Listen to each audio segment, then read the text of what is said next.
6살 무렵 나는 원시림 이야기를 다룬 체험 이야기라는 책에서 놀라운 그림 하나를 본 적이 있다. 맹수를 통째로 먹어 삼킨 보아뱀의 그림이었다.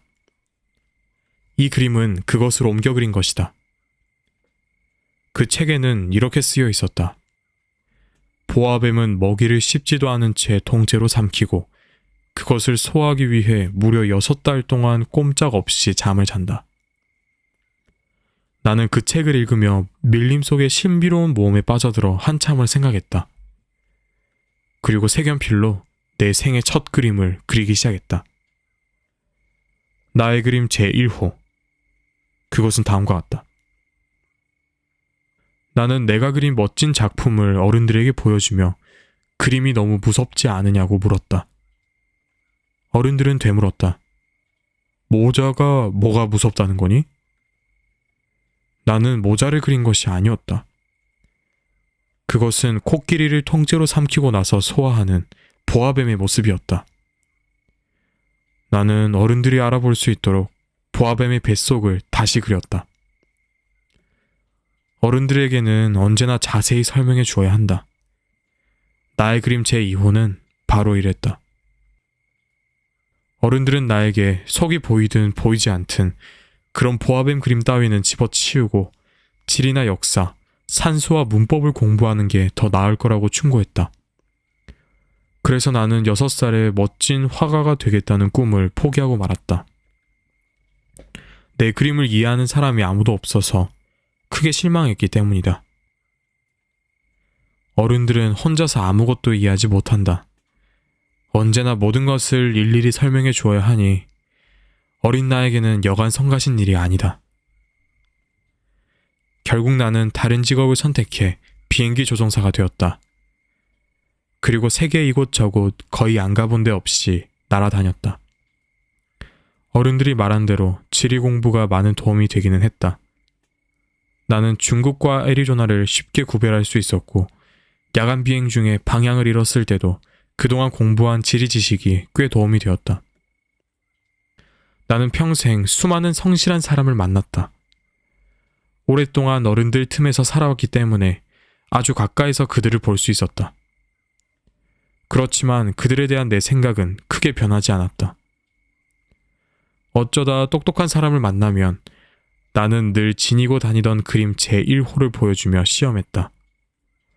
정말로 그 사람이 뭔가를 제대로 알고 있는지 확인하고 싶어서였다.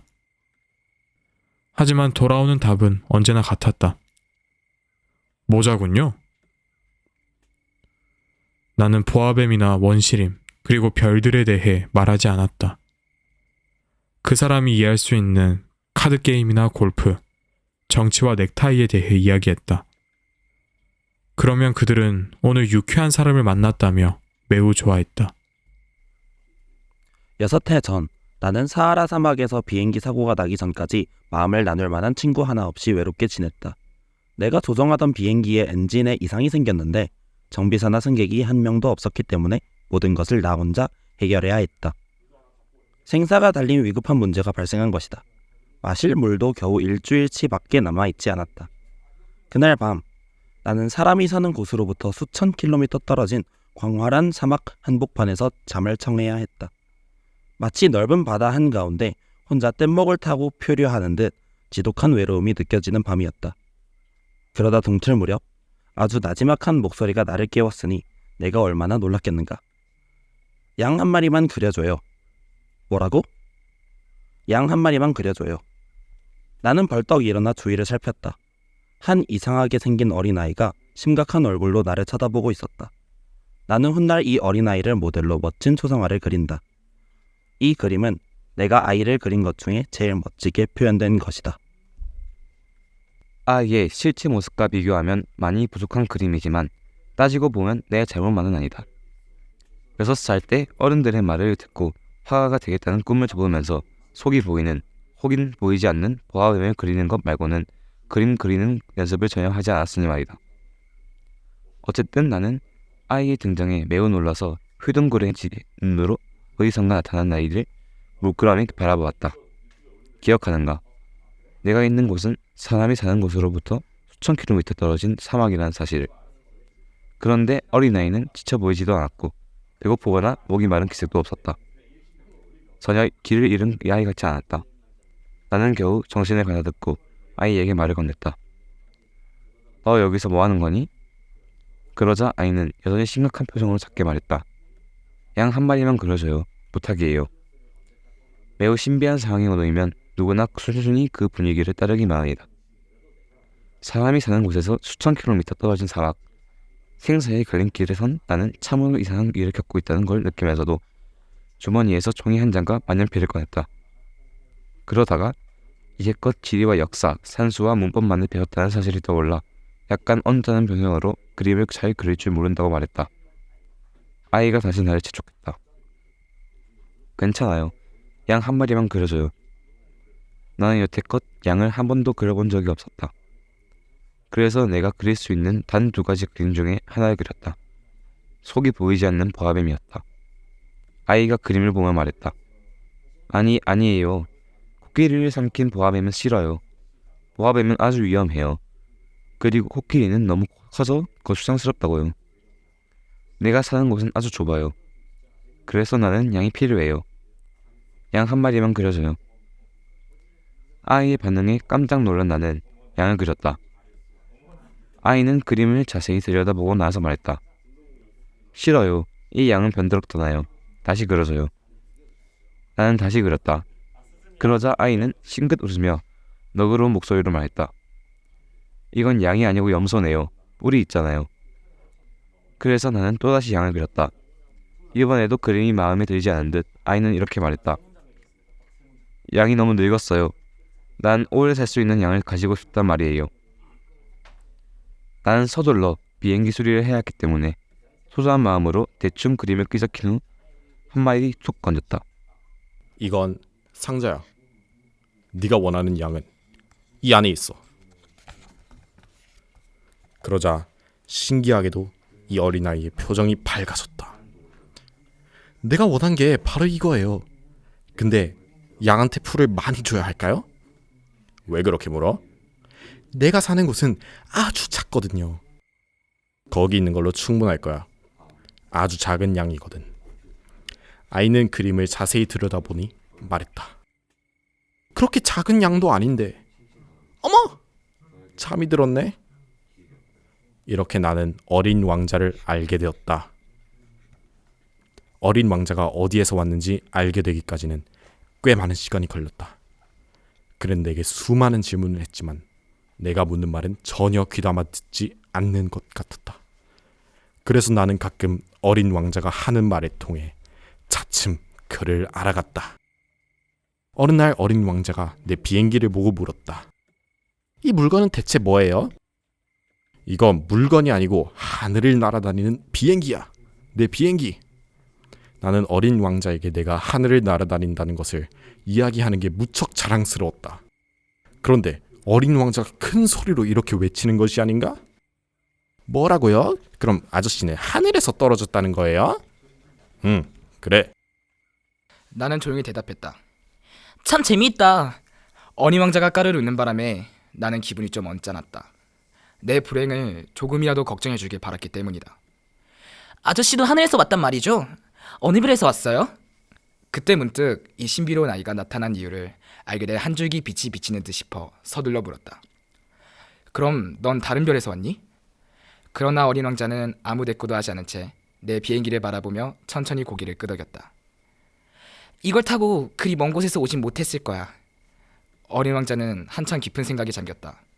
그러더니 주머니에서 내가 그려준 양 그림을 꺼내 보물을 다루듯 조심스럽게 들고 들여다보았다.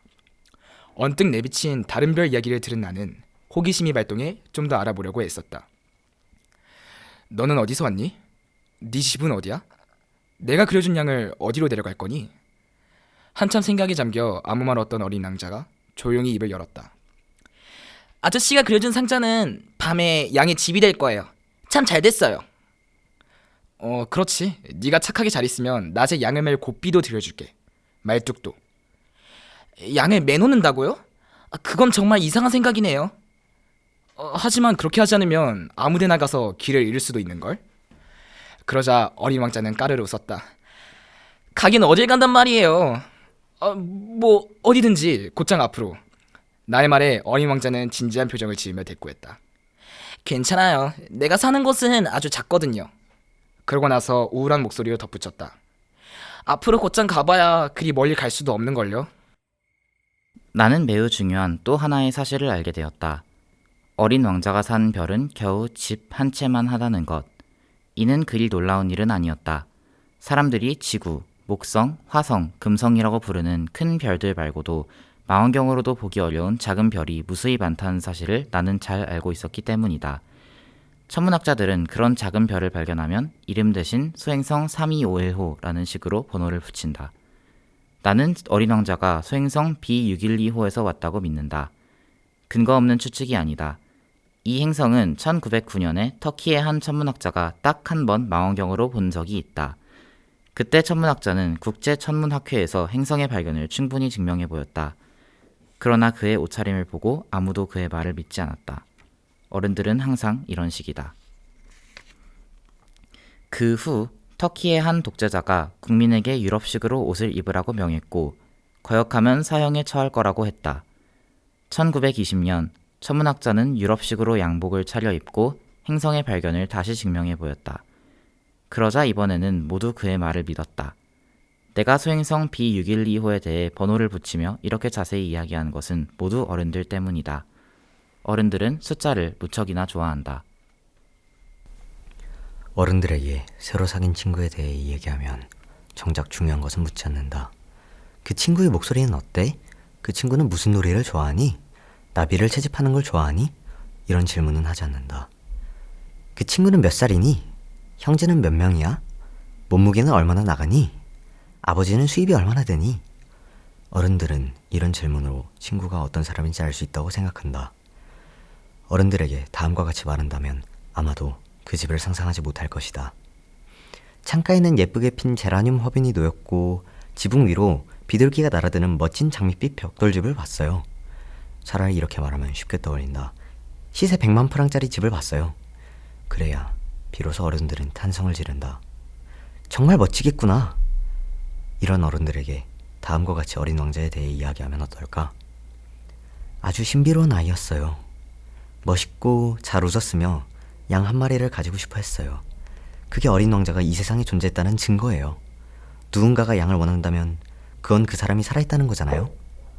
이 말을 듣고 어른들은 분명히 어깨를 으쓱하며 당신을 어린아이로 취급할 것이다.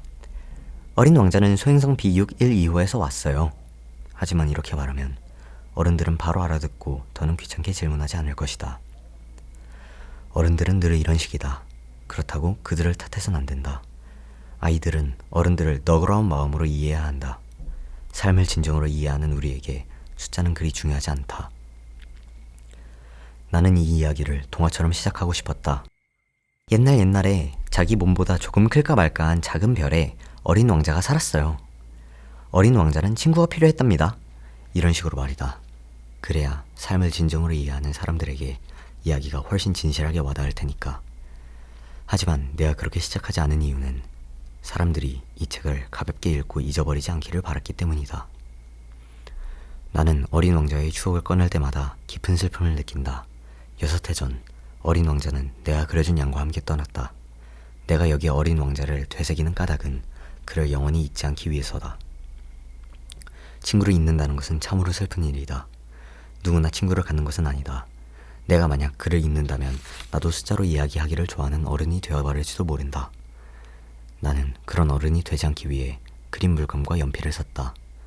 6살 때 속이 보이는 혹은 보이지 않는 보아뱀만 그려본 내가 나이가 들어 그림을 다시 시작하기란 쉬운 일은 아니다. 하지만 가능한 한 실물에 가까운 그의 초상화를 그리기 위해 노력할 것이다. 이런 시도가 반드시 성공하리라 생각하지 않는다. 어떤 그림은 닮고 어떤 그림은 닮지 않을 수도 있다. 어린 왕자의 키가 어느 정도인지 정확하게 기억나지 않으니 여기서는 크게 그리고 저기서는 작게 그릴 수도 있다. 어린 왕자의 옷차림을 그릴 때도 망설일 것이다. 그래서 나는 생각나는 대로 이렇게 저렇게 그릴 따름이다. 가장 중요한 부분을 잘못 그릴 수도 있지만 나를 탓하지 말았으면 한다. 내 친구 어린 왕자는 자신에 대해 한 번도 이런저런 설명을 한 적이 없었다. 아마 내가 자신과 비슷하다고 생각했던 것 같다. 하지만 불행히도 나는 상자 안의 양을 볼 줄 모른다. 나 역시 이제 나이가 들어 어른들과 비슷해지는 모양이다. 나는 어린 왕자가 무심코 하는 말을 듣고 그의 별과 별을 떠난 이유, 그리고 여행에 대해 알게 되었다. 그와 함께 지낸 지 사흘째 되는 날, 바오밥 나무의 이야기를 들었다. 이번에도 양 덕분이었다. 갑자기 어린 왕자가 아주 걱정스러운 목소리로 내게 물었다. 이 양이 작은 나무를 먹는다는 게 사실이에요? 응, 그래, 사실이야. 와, 정말 잘됐다. 나는 양이 작은 나무를 먹는다는 게 왜 그렇게 중요한지 이해할 수 없었다. 어린 왕자가 말을 이었다. 그럼 바오밥 나무도 먹겠지요? 나는 바오밥 나무들은 성당만큼 큰 나무라 코끼리 떼를 데려간다고 해도 먹어치우지는 못할 거라고 했다. 코끼리 떼라는 말에 어린 왕자가 웃으며 말했다. 코끼리들을 포개 놓아야겠네. 어린 왕자는 재치 있게 말하고 나서 다시 진지해졌다. 바오밥 나무도 다 자라기 전에는 아주 작았을 거예요. 당연하지. 그런데 양이 왜 바오밥 나무를 먹어야 하니? 에휴. 어린 왕자는 더는 대답 없이 한숨을 내뱉었다. 그래서 나는 혼자 수수께끼를 풀기 위해 애썼다. 다른 별처럼 어린 왕자가 사는 별에도 좋은 풀과 나쁜 풀이 있었다. 따라서 좋은 씨앗과 나쁜 씨앗이 있기 마련이었다. 그러나 씨앗은 눈에 보이지 않는다. 씨앗은 땅속 깊은 곳에서 잠자고 있다가 깨고 싶으면 어느 날 갑자기 기지개를 켠 후 태양을 향해 작고 여린 새싹을 쏙 내민다. 그것이 홍당무나 장미의 새싹이라면 그대로 두어도 좋다. 하지만 나쁜 풀의 새싹이라면 보이는 대로 뽑아야 한다. 어린 왕자가 사는 별에는 무서운 씨앗이 있었다. 바로 바오밥 나무의 씨앗이었다. 그 별에는 그 씨앗이 가득했는데 어찌나 빨리 자랐는지 싹을 조금만 늦게 뽑아도 손을 쓸 수 없을 정도였다. 금세 별 전체를 뒤덮고 땅속으로 뿌리가 파고들어 구멍을 내버렸다. 그래서 아주 작은 별에 바오밥 나무가 많아지면 별은 산산조각이 날 수밖에 없었다. 훗날 어린 왕자는 이렇게 말했다. 그건 습관의 문제예요. 아침에 일어나 세수하고 나면 별도 정성껏 돌봐주어야 해요. 바오밥 나무가 아주 어릴 때는 장미와 비슷하니까 신경 써서 구별해야 하죠.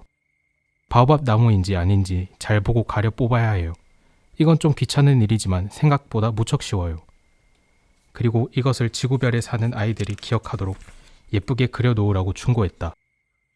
언젠가 아이들이 여행할 때 이 그림이 많은 도움이 될 거예요. 할 일을 뒤로 미루는 것이 괜찮을 때도 있지만 바오밥 나무를 그런 식으로 관리했다간 후에 엄청난 재앙이 뒤따르거든요. 어느 별에 사는 한 게으름뱅이가 작은 바오밥 나무 3그루를 그냥 내버려 두었다가 그만. 나는 그의 말을 토대로 게으름뱅이의 별을 그렸다. 사실 나는 누군가에게 성인군자처럼 충고하는 것을 싫어한다. 하지만 바오밥 나무에 대한 위험은 많이 알려지지 않은 데다 만일 소행성에서 길을 잃는다면 매우 위험하므로 항상 겸손해야 한다는 원칙을 깨고 이렇게 외쳐야겠다. 아이들아, 바오밥 나무를 조심해. 예전의 나처럼 아무것도 모른 채 오랫동안 위험에 빠져있는 친구들이 있다. 나는 그 친구들에게 위험을 알려주기 위해 바오밥 나무를 정성스레 그렸다. 이 그림으로 위험을 깨닫는다면 그것만으로도 나는 보람을 느낄 것이다. 여러분은 어쩌면 이 책의 다른 그림들은 왜 바오밥 나무처럼 멋지고 아름답지 않나요? 라고 물을 수도 있다. 답은 아주 간단하다. 나는 다른 그림들도 멋지게 그리려고 노력했지만 잘 되지 않았다. 하지만 바오밥 나무는 위험을 알려야 한다는 간절한 마음 때문에 더욱 정성스럽게 그릴 수 있었다. 아, 어린 왕자야. 너의 소박하고 쓸쓸한 삶을 조금 알게 되었어. 내 마음을 평온하게 달래주는 것은 해질 무렵의 아름다운 풍경밖에 없었다는 걸 말이야. 나흘째 되는 날 아침, 내가 한 말을 듣고 나는 그 사실을 알게 됐어. 난 해질 무렵이 좋아요. 우리 해지는 걸 보러 가요. 아직 좀 더 기다려야지. 기다리다니 뭘요? 해가 지길 기다려야지. 처음에 어른 왕자 너는 놀란 표정을 짓더니 이내 자신이 한 말이 우스웠는지 이렇게 말했어. 지금도 나는 내 별에 있는 기분이에요. 맞아. 미국이 정오일 때 프랑스는 해가 져. 프랑스로 금세 날아갈 수 있다면 해가 지는 광경을 볼 수 있을 거야. 하지만 프랑스는 너무 멀어. 그러나 너의 작은 별에서는 의자를 좀 끌어당겨 앉으면 되지. 그렇게 하면 언제든지 보고 싶은 성향을 바라볼 수 있었어. 어느 날에는 해 지는 모습을 44번이나 보았어요. 잠시 후 너는 말을 이었다. 아저씨도 알 거예요. 누구나 몹시 슬픈 날에는 해 지는 모습을 보고 싶어 한다는 걸요. 44번이나 볼 만큼 슬펐었니? 어린 왕자, 너는 아무 말도 하지 않았다. 닷새째 되는 날, 역시 양 덕분에 어린 왕자의 비밀 이야기를 또 하나 들을 수 있었다. 혼자 오랫동안 생각하던 어린 왕자가 불쑥 물었다. 양은 작은 나무를 먹으니까 꽃도 먹겠지요? 양은 무엇이든 닥치는 대로 먹지. 가시가 있는 꽃도 먹을까요? 물론이지. 그럼 꽃에 가시는 왜 있는 거죠? 그때 나는 볼트가 꽉 조여있는 비행기 엔진을 손보느라 정신이 없었다. 비행기 고장이 생각보다 심각한 데다가 마실 물도 얼마 남지 않아서 몹시 불안했다. 가시는 왜 있는 거냐고요? 어린 왕자는 한 번 질문하면 끝까지 대답을 듣길 원했다. 나는 볼트 때문에 신경이 곤두서서 아무렇게나 대답했다. 가시는 아무 필요가 없어. 괜히 꽃들이 심술을 부리는 거지. 그래요? 잠시 아무 말 없이 가만히 있던 어린 왕자는 원망스러운 듯 퉁명하게 말했다. 아저씨는 엉터리예요. 꽃들은 연약하고 순수해요. 나름대로 자신을 지키는 거라고요. 가시가 있으면 무섭게 보인다고 생각하는 거예요. 나는 대꾸하지 않았다. 이 볼트가 끝까지 빠지지 않으면 망치로 쳐서라도 빼야겠다 하고 생각한 찰나인데 어린 왕자가 또 방해했다. 아저씨는 꽃들이 그렇다고 생각하는 거예요? 그만하자. 이제 그만. 나도 몰라. 그냥 아무렇게나 대답한 거야. 지금 중요한 일을 하고 있잖니. 어린 왕자는 놀란 표정으로 나를 보았다. 중요한 일? 기계 기름으로 범벅된 한 손에 망치를 들고 비행기 위에 엎드린 내 모습을 바라보며 어린 왕자가 웅얼거리듯 말했다. 아저씨도 어른들처럼 말하는군요. 나는 조금 부끄러운 생각이 들었다. 어린 왕자는 계속 말을 이었다. 아저씨는 모든 것을 혼동하고 있어요. 다 뒤섞였다고요. 어린 왕자는 매우 화가 나 있었다. 그의 황금빛 머리카락이 바람에 흩날렸다. 내가 아는 어느 별에 아주 새빨간 얼굴을 한 남자가 살았어요. 단 한 번도 꽃향기를 맡아보거나 별을 바라보거나 누구도 사랑해본 적 없는 그런 남자였죠. 그는 온종일 계산만 하면서 아저씨처럼 나는 중요한 일을 하고 있어, 중요한 일을 하고 있다고 하고 말했어요. 교만으로 가득 찬 그는 사람이 아니라 버섯이에요. 뭐야? 버섯이었다고요.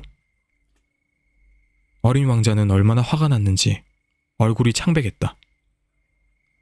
수백만 년 전부터 꽃들은 가시를 만들어 왔어요. 양들도 수백만 년 전부터 꽃들을 먹어왔고요. 그런데도 꽃들이 왜 그리 힘들게 가시를 만들어 왔는지 아는 게 중요하지 않다고요? 양들과 꽃들의 싸움이 어째서 중요하지 않죠? 얼굴이 새빨간 남자가 계산하는 일보다 중요하지 않다는 거예요? 이 세상 어디에도 없을 오직 내 별에만 있는 꽃 한 송이를 내가 알고 있는데 그 꽃을 어느 날 아침에 양이 무심코 먹어버릴지도 모르는데 그런 건 중요하지 않다는 거냐고요. 어린 왕자는 얼굴이 불그락 푸르락 하더니 말을 이었다. 오직 하나뿐인 꽃을 사랑하는 사람은 수백만 개의 별을 바라보는 것만으로도 행복할 거예요. 그는 마음속으로 내가 사랑하는 꽃이 저 별 어딘가에 있겠지라고 생각할 테니까요. 하지만 불행하게도 양이 그 꽃을 먹어버린다면 그에게는 세상의 모든 별이 빛을 잃어버린 기분일 거라고요. 그런데도 그게 중요하지 않다는 건가요? 어린 왕자는 말을 더 잇지 못하더니 흐느껴 울기 시작했다. 어느새 밤이 깊었다. 나는 조용히 연장을 내려놓았다. 망치와 볼트, 갈증과 죽음이 모두 부질없이 느껴졌다. 어느 행성에서 왔는지는 모르겠지만 내가 사는 이 지구를 찾아온 어린 왕자는 위로가 필요했다. 나는 두 팔로 어린 왕자를 보듬어 안았다. 네가 사랑하는 꽃은 이제 위험하지 않아. 네 양에게 입마개를 씌워줄게. 그리고 꽃에게 보호망을 입히고... 더는 아무 말도 할 수 없었다. 나 자신이 매우 미숙한 존재로 느껴졌다. 어떻게 해야 어린 왕자의 마음에 다가가고 그에게 감동을 주며 그와 한마음이 될 수 있을지 알 수 없었다. 눈물의 나라는 참으로 신비로운 곳 같았다. 나는 얼마 지나지 않아 그 꽃에 대해 더 많은 것을 알게 되었다. 오래전부터 어린 왕자의 별에는 꽃잎이 한 겹인 아주 소박한 꽃들이 있었다. 꽃들은 자리를 많이 차지하지 않았고 누구도 그들을 방해하지 않았다. 꽃들은 아침이면 풀 속에서 모습을 드러냈다가 저녁이면 조용히 사라졌다. 그러던 어느 날 어디선가 알 수 없는 씨앗 하나가 날아와 싹을 틔웠다. 어린 왕자는 다른 잎과 달라 보이는 그 싹을 유심히 지켜보았다. 새로운 바오밥 나무의 일종일지 몰라서였다. 그런데 씨앗은 싹을 틔우고 곧 작은 나무가 되다가 성장을 멈추고 꽃봉오리를 맺기 시작했다. 커다란 꽃망울을 지켜보던 어린 왕자는 무언가 기적이 일어날 것이라고 기대했다. 그러나 꽃은 오랫동안 초록색 꽃방에 숨어 아름다워질 준비를 했다. 꽃은 정성스럽게 빛깔을 고르고 꽃잎을 하나둘 다듬어 천천히 옷을 입었다.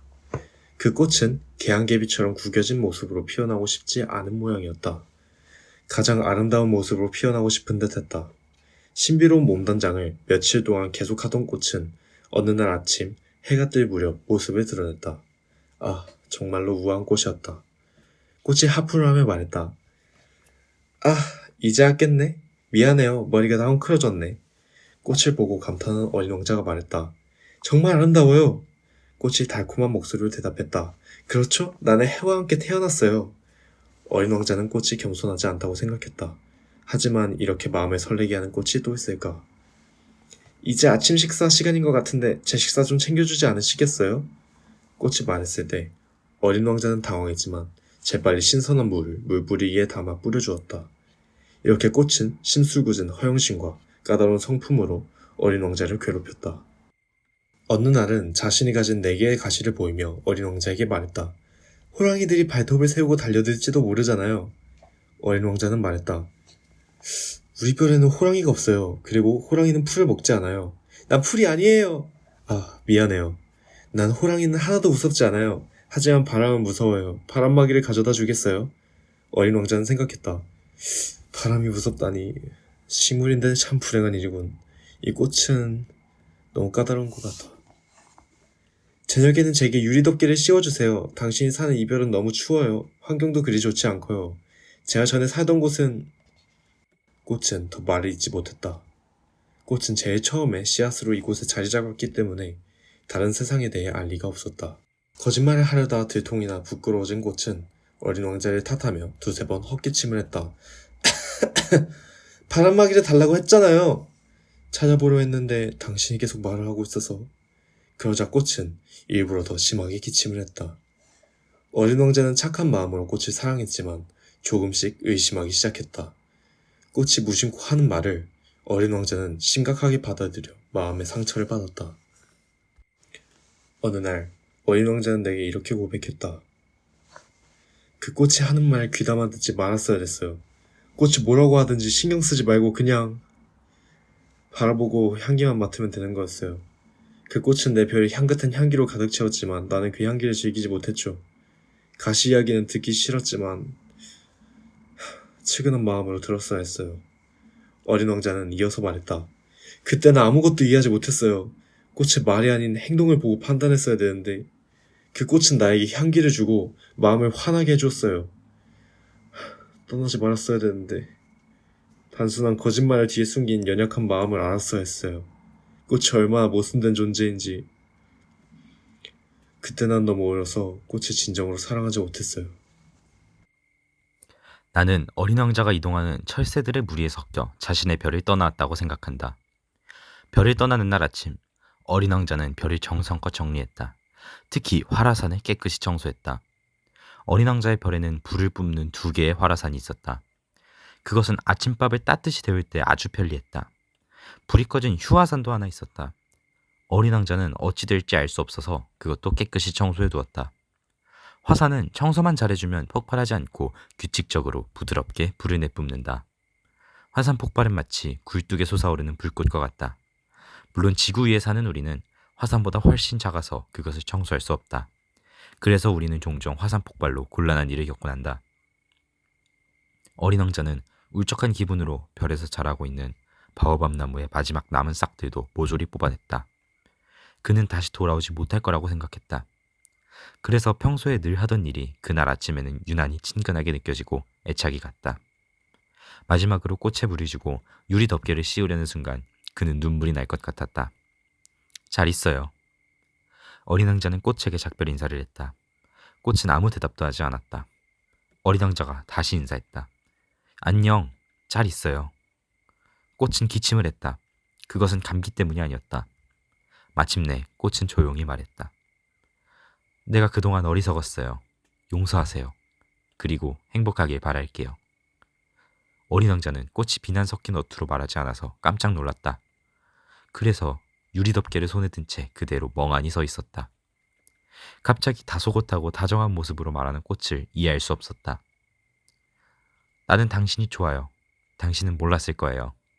이 모든 게 다 내 잘못이에요. 이젠 소용없겠지만. 하지만 당신 또한 나만큼 어리석었어요. 부디 행복하길 바라요. 유리덮개는 치워도 돼요. 이제 필요 없어요. 바람이 불면 내 감기는 그리 심하지 않아요. 서늘한 밤 공기를 맞으면 오히려 좋을 거예요. 난 꽃이니까. 하지만 짐승들이 오면 나비를 만나기 위해서는 벌레 2마리가 와도 참아야지요. 나비는 매우 아름답다면서요. 나비가 아니면 누가 날 찾아오겠어요.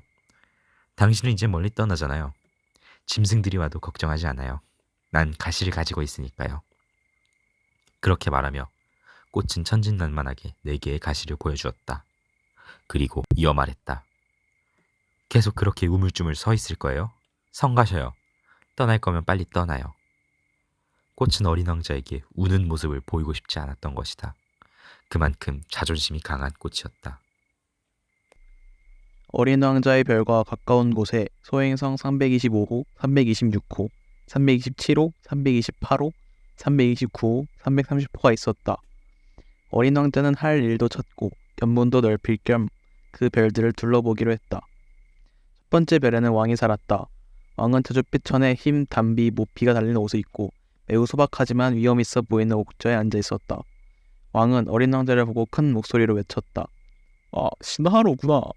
어린 왕자는 의아하게 생각했다. 나를 한 번도 본 적이 없을 텐데 어떻게 날 알아보는 거지? 왕이 무척 단순하게 생각한다는 것을 어린 왕자는 몰랐던 것이다. 왕에게는 누구나 다 신하였다. 마침내 왕 노릇을 하게 되어 기분이 우쭐해진 왕이 말했다. 너를 좀 더 자세히 보고 싶으니 가까이 오라. 어린 왕자는 앉을 자리를 찾아 주위를 둘러보았으나 별 전체가 흰 담비 모피가 달린 망토로 뒤덮여 있었다. 어린 왕자는 그 자리에 서 있다가 피곤해서 하품을 했다. 지금 앞에서 하품을 하더니 무례하도다. 하품을 그만하라. 어린 왕자가 안절부절하며 대답했다. 하품을 참을 수가 없어요. 여행하느라 잠을 제대로 자지 못했거든요. 그러면 하품을 하도록 명하노라. 누군가가 하품하는 모습을 본 지도 여러 해가 되었도다. 하품하는 모습도 재미있는 구경거리구나. 어서 나의 명을 따르라. 어린 왕자가 얼굴을 붉히며 말했다. 그렇게 말씀하시니까 겁이 나서 오히려 하품이 더 안 나오는데요. 어허, 그러면 다시 명하노라. 어떤 때는 하품을 하고 또 어떤 때는. 왕은 빠른 말로 얼버무렸으나 기분이 상한 것 같았다. 왜냐하면 그 왕은 자신의 권위가 존중되기를 바랐던 것이다. 불복종은 용서할 수 없었다. 그는 절대군주였기 때문이다. 하지만 왕은 매우 선한 사람이었으므로 도리에 어긋나는 명령을 내리지 않았다. 왕은 평상시에 늘 이렇게 말하곤 했다. 증인 만일 한 장군에게 몰수를 받아라고 명령을 내렸는데 장군이 내 명령을 따르지 않았다면 그것은 장군의 잘못이 아니라 바로 짐의 잘못이다. 어린 왕자가 조심스럽게 물었다. 여기 좀 앉아도 될까요? 왕은 흰 담비 모피가 달린 망토를 위험있게 걷어올리며 대답했다. 그대에게 앉기를 명하노라. 어린 왕자는 갑자기 궁금해졌다. 이 작은 별에서 도대체 무엇을 다스리고 있는 것일까? 폐하 한 가지 여쭤봐도 될까요? 어린 왕자가 묻자 왕이 재빨리 대답했다. 그대에게 질문을 허락하노라. 폐하는 무엇을 다스리고 계십니까? 왕은 아주 간단하다는 듯 대답했다. 모든 것이요? 왕은 근엄하게 자신의 별과 다른 별, 그리고 떠돌이 별들을 가리켰다. 어린 왕자가 다시 물었다. 저 모든 별들을요? 그래, 저 모든 것을 다스리노라. 왕이 대답했다. 그 왕은 절대군주에서 온 우주를 다스리는 군주이기도 한 것이었다. 그럼 저 모든 별도 폐하의 명령을 따르나요? 물론이지. 모두가 짐의 명령을 따르지. 짐의 명령을 거역하는 것을 절대 용서하지 않는다. 어린 왕자는 왕의 막강한 권력에 감탄했다. 자신에게 그런 권력이 있다면 의자를 끌어당기지 않고도 해가 지는 모습을 하루에 44번뿐만 아니라 72번 아니 100번이라도 200번이라도 볼 수 있을 텐데. 그러자 문득 작은 뼈 떠올라 조금 슬퍼진 어린 왕자는 왕에게 용기를 내어 부탁했다. 폐하, 해가 지는 모습이 보고 싶습니다. 부탁이에요. 해가 지도록 명령해 주세요. 만일 내가 어느 장군에게 나비처럼 이 꽃에서 저 꽃으로 날아다니라고 하거나 비극한 표를 쓰라거나 물새로 변하라고 명령했는데 그 장군이 내 명령을 따르지 않는다면 그것은 그의 잘못이겠느냐 나의 잘못이겠느냐. 어린 왕자는 자신있게 대답했다. 폐하의 잘못입니다. 그렇지. 분명히 그가 할 수 있는 것을 요구해야 하니라. 권위는 사리에 맞았을 때 주어지는 것이다. 만일 내가 너의 백성에게 바다에 뛰어들라고 명령하면 반란이 일어날 것이다. 내가 복종을 요구할 권리를 갖게 된 것은 내 명령의 이치에 어긋나지 않기 때문이다. 한 번 질문한 것은 포기하지 않는 어린 왕자가 다시 물었다. 그러면 해가 지고 있는 모습을 보고 싶은 저의 부탁은 어떻게 되는 거지요? 내게 해지는 것을 보여주도록 하지. 명령은 내리겠지만 조건이 갖춰질 때까지 기다려야 한다. 어린 왕자가 물었다. 그때가 언제요? 왕이 커다란 달력을 보며 잠시 살피게 대답했다. 오늘 저녁 7시 40분쯤 되겠구나. 그때가 되면 내 명령을 따르는 것을 지켜보게 될 것이다. 어린 왕자는 하품을 했다. 당장 해가 지는 모습을 볼 수 없어서 아쉬웠다. 어느새 조금 따분해진 어린 왕자가 왕에게 말했다. 저는 여기서도 할 일이 없으니 그만 떠날게요. 신하를 두게 되어서 더 기뻤던 왕이 말했다. 떠나지 마라, 떠나지 마. 내가 너를 대신으로 삼겠노라. 어떤 대신이요? 법무 대신 어떠니? 하지만 여기선 재판할 사람이 없잖아요. 그야 모르는 일이지. 나는 아직 왕국을 다 돌아보지 않았다. 너무 나이가 든 데다 수레를 탄 후 둘 곳도 없고 걸어 다니자니 몹시 피곤하구나. 아, 전 이미 다 돌아보았습니다. 이렇게 말하며 어린 왕자는 별의 반대편을 슬쩍 둘러보았다. 저쪽에도 아무도 없는걸요? 그럼 너 자신을 심판해보아라. 몹시 어려운 일이지. 다른 사람을 심판하는 것보다 자신을 심판하는 것이 훨씬 어려운 법이니라. 너 자신을 심판할 수 있다면 넌 정말 지혜로운 사람일 것이다. 왕이 말하자 어린 왕자가 대답했다. 저 자신을 심판하는 일이라면 언제 어디서든 할 수 있어요. 꼭 여기에 살면서 할 필요는 없을 것 같아요. 이 별 어딘가에 늙은 쥐 한 마리가 사는 것 같구나. 밤마다 긁는 소리가 들리거든. 그 쥐를 심판하면 되겠구나. 때때로 쥐에게 사형을 선고하라. 그러면 그 쥐의 생명은 네 판결에 달린 셈이 되지 않겠니? 하지만 쥐를 오랫동안 심판하려면 매번 특사로 형을 감해주어야 한다. 한 마리밖에 없으니 말이다. 저는 사형 선고는 내리고 싶지 않아요. 이제 그만 떠나야겠어요. 떠나지 마라. 어린 왕자는 이미 떠날 준비를 마쳤지만 늙은 왕의 마음을 아프게 하고 싶지 않았다. 폐하의 말을 따르게 하고 싶으시다면 제게 이치에 맞는 명령을 내려주세요. 1분 안에 떠나라는 명령 같은 건 말이에요. 이제 그때가 된 것 같아요. 왕이 아무 대답도 하지 않자 어린 왕자는 잠시 머뭇거리다가 크게 한숨을 내쉬고는 길을 나섰다. 왕이 황급히 외쳤다. 너를 대사로 임명하노라. 왕은 위험에 가득 찬 표정을 짓고 있었다. 어린 왕자는 여행을 떠나면서 마음속으로 생각했다. 어른들은 참 이상해. 두 번째 별에는 허영심이 유난히 심한 사람이 살았다. 오, 저기 봐. 나를 촬영하는 사람이 오는군. 어린 왕자가 걸어오는 것을 보고 허영쟁이가 소리쳤다. 허영쟁이는 모든 사람이 자신을 찬양한다고 생각했다. 안녕하세요. 아저씨는 이상한 모자를 쓰고 있네요. 어린 왕자가 말했다. 사람들이 내게 환호와 박수를 보내면 답례하라고 썼어. 그런데 안타깝게도 이 길을 지나는 사람이 아무도 없구나. 어린 왕자는 허영쟁이의 말을 이해할 수 없었다. 허영쟁이가 요청했다. 두 손을 마주쳐봐. 어린 왕자는 두 손을 마주쳤다. 그러자 허영쟁이가 모자를 벗어들며 점잖게 인사했다. 왕을 만났을 때보다 더 재미있는걸? 어린 왕자는 마음속으로 생각했다. 그리고 다시 손뼉을 쳤다. 허영쟁이가 다시 모자를 벗어들고 인사했다. 신이 난 어린 왕자는 여러 번 반복해서 손뼉을 쳤다. 그런데 5분쯤 지나니까 놀이가 너무 단조로워서 슬슬 지루했다. 그래서 허영쟁이에게 물었다. 모자를 바닥에 떨어뜨리게 하려면 어떻게 해야 하죠? 허영쟁이는 어린 왕자의 말이 들리지 않은 듯 했다. 오직 찬양하는 말만 들리는 모양이었다. 이번에는 허영쟁이가 어린 왕자에게 물었다. 넌 나를 진심으로 찬양하는 거지? 찬양이 뭐죠? 찬양이란 내가 이 별에서 가장 잘생겼고 옷을 잘 입으며 부자고 똑똑하다는 것을 인정하는 거지. 하지만 이 별에는 아저씨 혼자뿐인걸요? 날 기쁘게 해줘. 나를 찬양해 달라고. 아저씨를 찬양해요.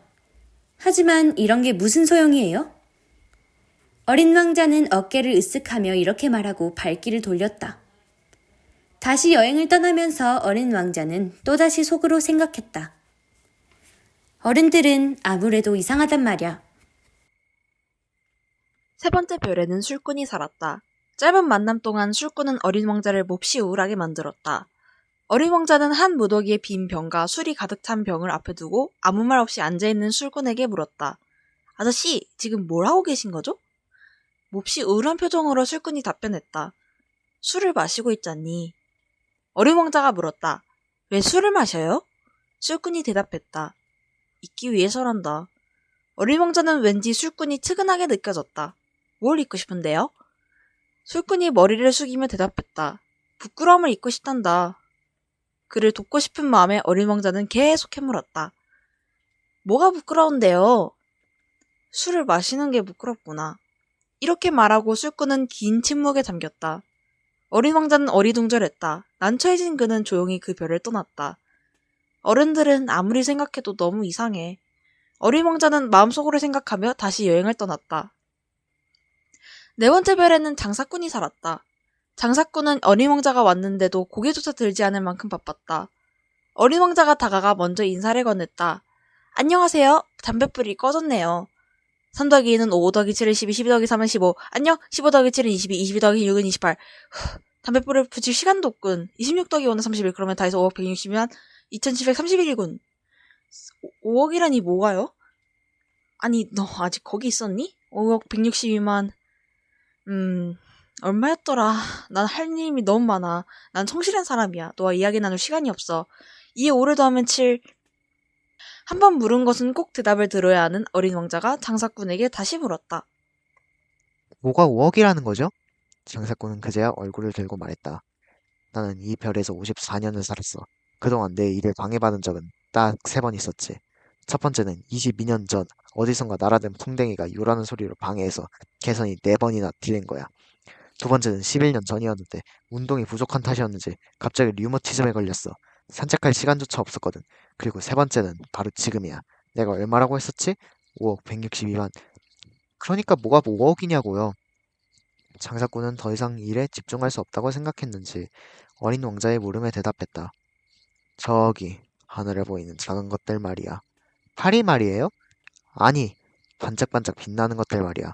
꿀벌이요? 아니, 아니야. 게으름뱅이들 공상에 빠지게 하는 금빛의 작은 것들 말이다. 하지만 나는 중요한 일을 해야 하므로 공상에 빠질 시간도 없어. 아, 별 말이군요. 그래, 별들 말이야. 5억 개의 별들로 뭘 하는데요? 5억 162만 2731개란다. 나는 아주 정확하지. 그러니까 그 별들로 뭘 하는데요? 뭘 하느냐고? 네. 그냥 소유하고 있을 뿐 아무것도 하지 않아. 네? 별들을 소유한다고요? 그렇지. 하지만 지난번에 제가 만났던 왕은 아무것도 소유하지 않는단다. 하슬일 뿐이지. 전혀 다른 거지. 그럼 별들을 소유한다는 건 어떤 거예요? 부자가 되는 거지. 부자가 되면 좋은 건가요? 누군가가 별을 발견하면 그것을 살 수 있단다. 이 아저씨도 신군처럼 말하고 있군. 어린 왕자는 마음속으로 중얼거리다가 질문을 계속했다. 그런데 별들을 어떻게 소유할 수 있죠? 장사꾼은 얼굴을 잔뜩 찌푸리더니 꾸짖듯 어린 왕자를 다그쳤다. 별들은 누구 것이지? 잘 모르지만 그 누구의 것도 아닌 것 같아요. 그래, 그러니까 내 것이지. 내가 제일 먼저 별을 소유할 생각을 했으니까. 그렇게 생각하면 별들은 아저씨 것이 되는 거예요? 물론이지. 내가 만약 주인이 없는 다이아몬드를 발견했다면 그 다이아몬드는 바로 내 것이 되는 거야. 또 주인 없는 섬을 발견했다면 그 섬 또한 내 것이 되고 어떤 좋은 아이디어를 내가 제일 먼저 생각해냈다면 그 아이디어로 특허를 받을 수 있단다. 그건 바로 내 것이란 뜻이지. 그래서 별들을 제일 먼저 소유할 생각을 한 내가 별들을 소유하는 것이란다. 그렇군요. 그럼 아저씨는 그 별들로 뭘 할 거예요? 별들을 관리하기 위해 별을 세보고 또 세봐. 아주 힘든 일이지. 하지만 나는 성실한 사람이거든. 어린 왕자는 도무지 이해가 되지 않았다. 머플러가 있으면 목에 두르고 다닐 수 있어요. 꽃이 있으면 꽃을 꺾어 가질 수 있고요. 하지만 별은 딸 수도 없잖아요. 물론 그렇지만 은행에 맡길 수는 있단다. 그게 무슨 뜻이에요? 종이에 내가 별을 얼마나 소유하고 있는지 적고 그것을 서랍 속에 넣은 다음 자물쇠로 잠가둔다는 뜻이란다. 그게 전부예요? 그렇지. 어린 왕자는 생각했다. 참 재밌는 일이군. 그런대로 의미도 있고 말이야. 하지만 그리 중요한 일은 아닌 것 같다. 어린 왕자는 중요한 일에 대해서 어른들과 매우 다르게 생각했다. 나에게는 꽃 한 송이가 있어요. 나는 꽃에게 물을 주고 갔고요. 화산도 3개나 있어서 일주일에 한 번 청소를 해요. 불이 꺼진 화산도 청소를 해야 해요. 언제 폭발할지 알 수 없으니까요. 나는 내가 소유하고 있는 꽃이나 화산에게 도움을 주죠. 하지만 아저씨는 별들에게 어떤 도움도 되지 않아요.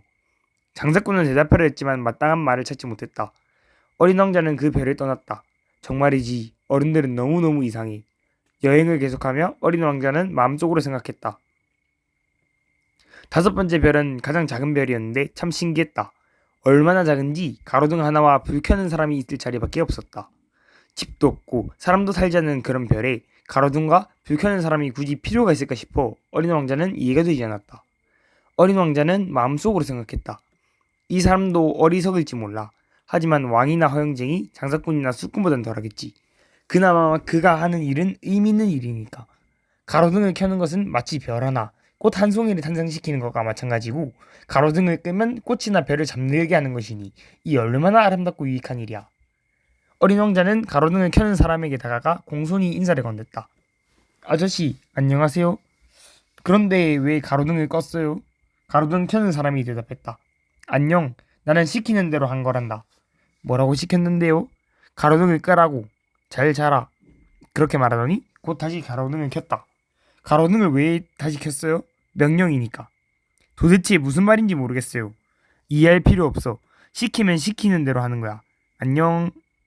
그러고 나서 다시 가로등을 끄고는 빨간 체크무늬 손수건으로 이마에 땀을 닦았다. 내 직업은 정말 고되지. 전에는 이렇게 힘들지 않았는데. 아침이면 가로등을 끄고 저녁이면 가로등을 켰지. 그래서 낮에는 쉬고 밤에는 잠을 잘 수 있었어. 그럼 다른 지시가 있었던 거예요? 다른 지시가 없는 것이 문제야. 해가 거듭될수록 별은 점점 빨리 도는데 지시는 그대로거든. 그래서요? 이제 별이 1분에 한 바퀴를 돌아서 나는 쉴 틈이 없단다. 1분마다 껐다 켰다 해야 하니 말이야. 신기하네요. 이 별에서는 하루가 1분이라니. 그렇게 신기할 건 없어. 우리가 말하는 동안 벌써 한 달이 지났단다. 벌써 한 달이나요? 그래. 30분 동안 이야기를 나누었으니 한 달이 지난 거지. 잘 자라. 그렇게 말하고는 다시 가로등을 켰다.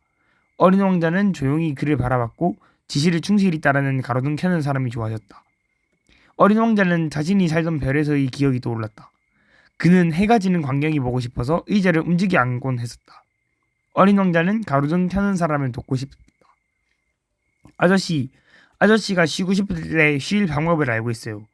나는 언제나 쉬고 싶단다. 일을 충실하게 이해하는 사람 누구라도 마음속으로 계음을 피우고 싶은 생각이 든다는 말이다. 어린 왕자가 계속 말했다. 아저씨의 별은 너무 작아서 3발짝만 옮기면 한 바퀴를 돌 수 있어요. 그러니 천천히 걷기만 하면 언제나 해가 떠 있을 거예요. 쉬고 싶을 때는 걷기만 하면 돼요. 그럼 아저씨가 원하는 만큼 해가 길어져요. 그건 별 도움이 안 되겠는걸? 내가 지금 하고 싶은 건 잠을 자는 거거든. 그렇군요. 유감이네요. 그럼 안녕. 가로등 켜는 사람은 이렇게 말하고 다시 가로등을 껐다. 어린 왕자는 다시 여행을 떠나면서 생각했다. 왕과 허영쟁이, 술꾼, 장사꾼과 같은 사람들은 가로등 켜는 사람을 무시하겠지. 하지만 나는 저 사람이 어리석다고 생각하지 않아. 아마 자신이 아닌 남을 위해서 무언가를 하고 있기 때문일 거야. 어린 왕자는 가로등 켜는 사람과 헤어지는 게 아쉬워 한숨을 내쉬었다. 저 사람과 친구가 되고 싶어. 하지만 별이 너무 작아서 두 사람이 설 자리가 없는걸. 어린 왕자가 그 별을 더욱 잊지 못하는 이유는 하루에 무려 1440번이나 해가 지기 때문이다. 하지만 어린 왕자는 그 사실을 차마 고백하지 못했다. 6번째 별은 5번째 가장 작은 별보다 10배, 아니 그 이상 되는 지금까지 본 어느 별보다 컸다. 그 별에는 어마어마하게 큰 책을 쓰는 노인이 살았다. 노인은 어린 왕자를 보자마자 크게 소리쳤다. 야! 탐험가 한 명이 왔군! 어린 왕자는 책상 위에 걸터앉아 가쁜 숨을 내쉬었다. 벌써 꽤 긴 여행을 한 것이다. 노인이 어린 왕자에게 물었다. 어디에서 오는 길이냐? 노인의 물음에 대답도 하지 않고 어린 왕자가 물었다. 이 큰 책은 뭐예요? 당신은 여기서 뭘 하는 거죠? 노인이 대답했다. 나는 지리학자란다. 지리학자요? 지리학자가 뭐예요? 지리학자는 바다, 강, 도시, 산, 그리고 사막 등이 어디에 있는지 연구하는 사람이란다. 정말 흥미롭네요. 직업다운 직업을 찾은 것 같아요. 어린 왕자는 지리학자의 별을 빙 둘러보았다. 여태껏 이처럼 아름다운 별을 본 적이 없었다. 당신의 별은 정말 아름다워요. 이곳에 바다도 있나요? 지리학자가 대답했다. 글쎄, 모르겠구나. 그래요? 어린 왕자는 조금 실망한 얼굴로 다시 물었다. 그럼 산은 있나요? 그것도 모르겠구나. 도시와 강, 사막은요? 그것도 모르겠다. 하지만 당신은 지리학자잖아요? 그건 그렇지. 하지만 나는 탐험가가 아니란다. 세상에는 탐험가가 턱없이 부족하지. 지리학자는 도시, 강과 산, 바다와 사막을 다 찾아다닐 수 없단다. 지리학자는 아주 중요한 일을 해야 해서 서재를 비울 수가 없거든. 그 대신 탐험가들이 보고 들은 것을 기록하는 거야. 탐험가가 아주 흥미로운 경험을 이야기하면 지리학자는 그 탐험가가 믿을 만한 사람인지 확인을 한단다. 왜 그런 거예요? 탐험가가 거짓말을 말하면 지리책은 엉망이 되고 마니까 탐험가가 술을 많이 마셔도 그렇고 그건 또 왜 그렇죠? 술에 취하면 모든 사물이 둘로 겹쳐 보이거든. 그렇게 되면 산이 하나인데도 둘이라고 말해서 지리학자가 산이 2개가 있다고 기록하게 되거든. 어린 왕자가 말했다. 그럼 제가 아는 어떤 사람도 엉터리 탐험가일지 모르겠네요.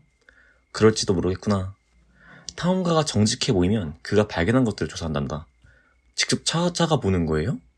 아니, 그건 너무 번거로운 일이라 탐험가에게 증거를 내놓으라고 하지.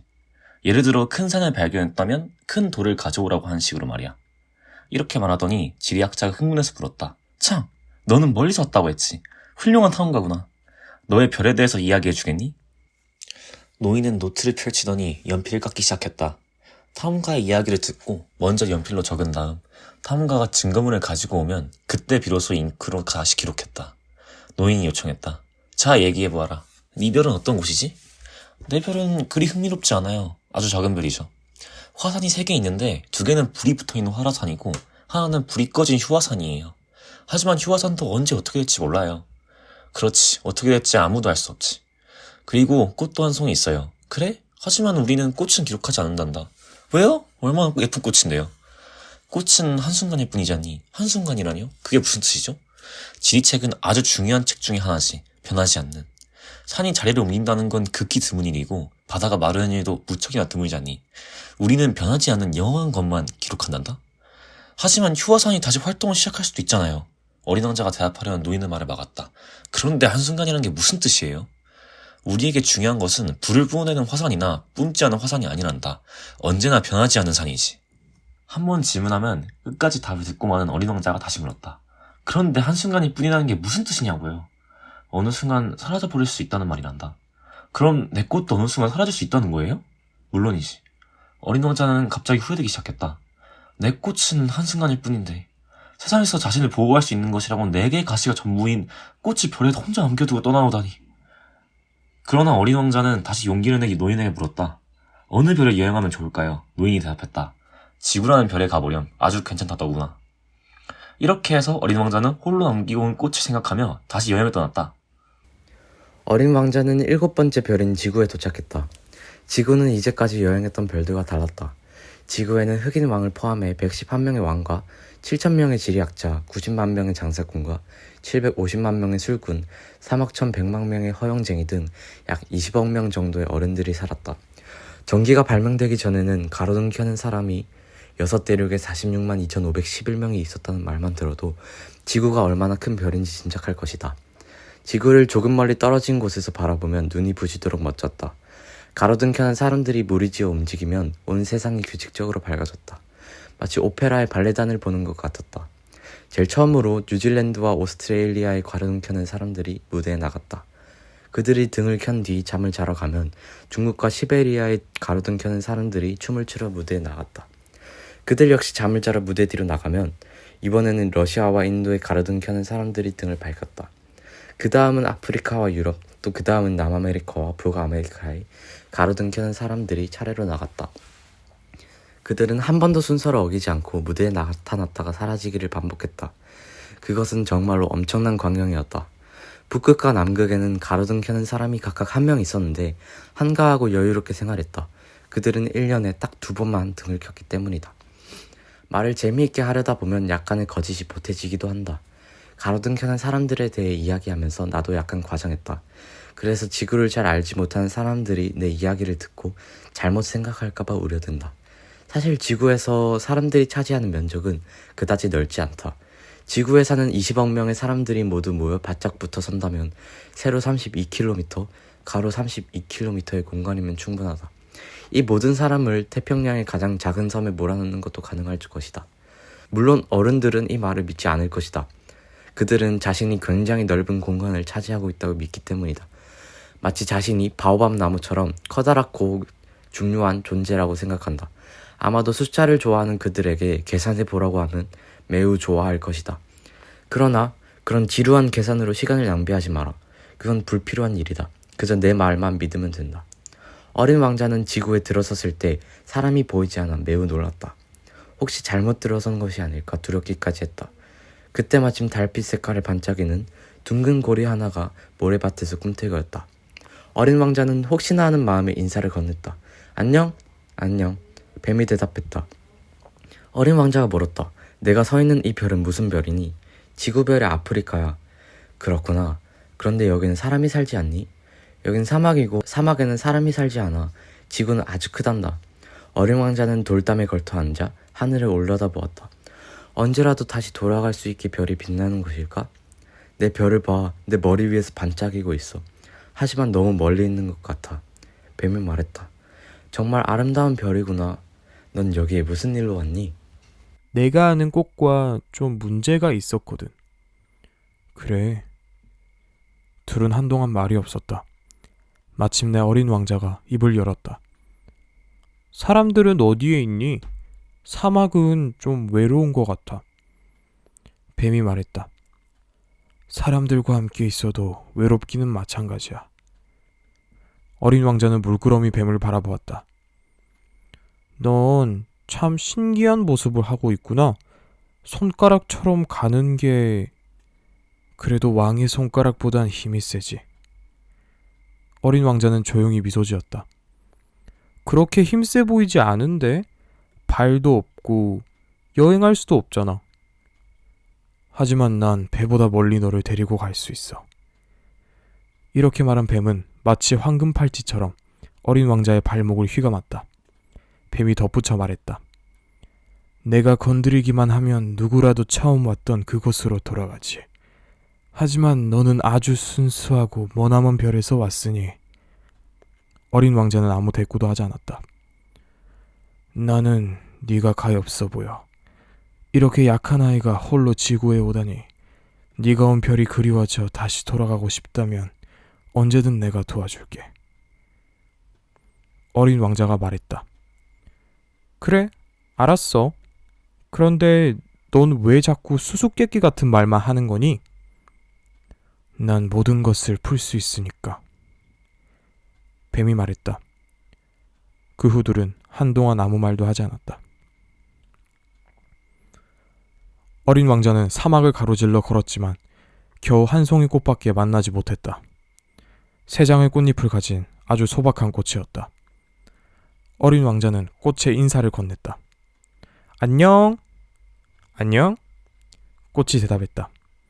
어린 왕자가 물었다. 사람들이 어디 있는지 아니? 꽃은 언젠가 대상 무리가 사막을 지나가는 것을 본 적이 있었다. 사람들? 몇 해 전에 봤어. 67명이었을 거야. 하지만 지금은 그들이 어디에 있는지는 모르겠는걸? 그들은 바람 부는 대로 흘러가거든. 뿌리가 없어서 찾기 힘들 거야. 그래. 그럼 잘 있어. 어린 왕자가 작별 인사를 했다. 꽃도 인사했다. 그래, 잘 가. 어린 왕자는 높은 산에 올랐다. 그가 이제껏 본 산은 높이가 무릎 정도밖에 안 되는 화산 3개가 전부였다. 그래서 휴화산은 의자로 쓰곤 했다. 어린 왕자는 산에 오르며 생각했다. 이렇게 높은 산에 오르면 별과 사람들을 한눈에 둘러볼 수 있겠지. 그러나 정상에 올랐지만 보이는 것이라곤 뾰족하게 솟은 산봉우리 뿐이었다. 어린 왕자는 혹시 누군가 있을지 모른다는 생각에 인사를 건넸다. 안녕? 안녕? 안녕? 안녕? 메아리가 대답했다. 어린 왕자가 물었다. 당신은 누구세요? 당신은 누구세요? 당신은 누구세요? 당신은 누구세요? 어린 왕자가 말했다. 우리 친구예요. 외로워요. 외로워요. 외로워요. 외로워요. 또다시 메아리가 대답했다. 어린 왕자는 생각했다. 참 이상한 별이야. 여긴 온통 메마르고 험해. 그리고 사람들은 상상력도 없는지 내가 하는 말만 따라하잖아. 내 별에서는 꽃 한 송이뿐이었지만 내게 먼저 말을 건네곤 했는데. 어린 왕자는 한참을 모래와 바위 그리고 눈 위를 거닌 끝에 마침내 길 하나를 발견했다. 모든 길은 사람들이 사는 곳으로 이어지게 마련이다. 안녕? 어린 왕자와 정원에 활짝 핀 꽃들을 향해 인사했다. 그러자 꽃들을 대꾸했다. 안녕? 어린 왕자는 꽃들을 바라보았다. 어린 왕자의 별에 있는 꽃과 매우 닮은 꽃들이었다. 놀란 어린 왕자는 꽃들에게 물었다. 너희는 누구니? 우리는 장미야. 장미들이 합창했다. 그래, 그렇구나. 순간 어린 왕자는 자신이 불행하다고 느꼈다. 어린 왕자의 꽃이 바라길 자신 같은 꽃은 세상에 오직 하나뿐이라고 말했었는데 이 정원에는 비슷한 꽃이 5,000송이나 피어있지 않은가. 어린 왕자는 혼잣말로 중얼거렸다. 만약 내 꽃이 이것을 본다면 무척 상심할 거야. 내게 놀림당하기 싫어서 기침을 심하게 대고 어쩌면 죽는 신용을 할지도 몰라. 그럼 나는 꽃을 보살피는 척 해야겠지. 그렇게 하지 않으면 꽃은 내게 죄책감을 느끼게 하려고 정말 죽어버릴지도 모르니까. 어린 왕자는 생각했다. 이제까지 나는 세상에 하나밖에 없는 꽃을 가지고 있어서 부자라고 생각했었는데 그 꽃이 그저 평범한 장미 한 송이였다니. 겨우 내 무릎 높이의 화산 3개. 그것도 한 개는 불을 뿜지 않는 휴화산이라니. 이것만으로는 내가 위대한 왕자라고 할 수 없어. 어린 왕자는 풀숲에 엎드려 소리내어 울기 시작했다. 그때 어디선가 여우가 나타나 인사를 건넸다. 안녕? 안녕? 어린 왕자도 소리가 나는 쪽으로 고개를 돌리며 인사했다. 하지만 아무도 보이지 않았다. 인사를 건넸던 목소리가 다시 말했다. 나 여기 있어. 사과나무 아래에. 넌 누구니? 참 예쁘게 생겼구나. 난 여우라고 해. 어린 왕자가 말했다. 이리 와서 나랑 놀자. 난 지금 몹시 슬퍼. 여우가 말했다. 난 너랑 같이 놀 수 없어. 난 길들지 않았거든. 아, 그래? 미안해. 어린 왕자는 잠시 생각에 잠겼다가 문득 궁금해져 물었다. 그런데 말이야, 길들인다라는 게 뭐야? 아, 넌 여기 사는 아이가 아니구나. 뭘 찾으러 왔니? 어린 왕자가 말했다. 사람들을 찾고 있어. 그런데 길들인다라는 게 뭐야? 사람들은 총을 가지고 있고 그걸로 사냥해. 그래서 나는 아주 곤란하지. 사람들은 닭을 기르는데 그것이 유일한 낙이야. 넌 닭을 찾고 있니? 아니, 난 친구를 찾고 있어. 그런데 길들인다라는 게 무슨 뜻이야? 이제는 사람들이 많이 잊어버린 관계를 맺는다라는 뜻이야.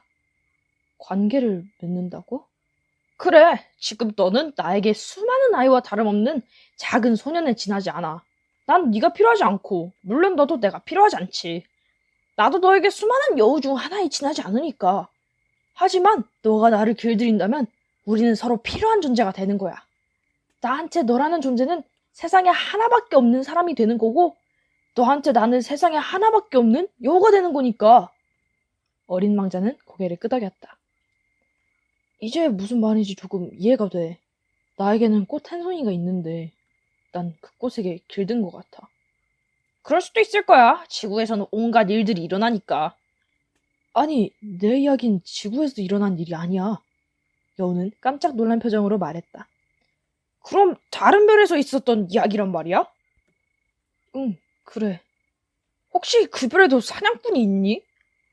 아니, 없어. 참 재밌다. 그럼 닭은? 없어.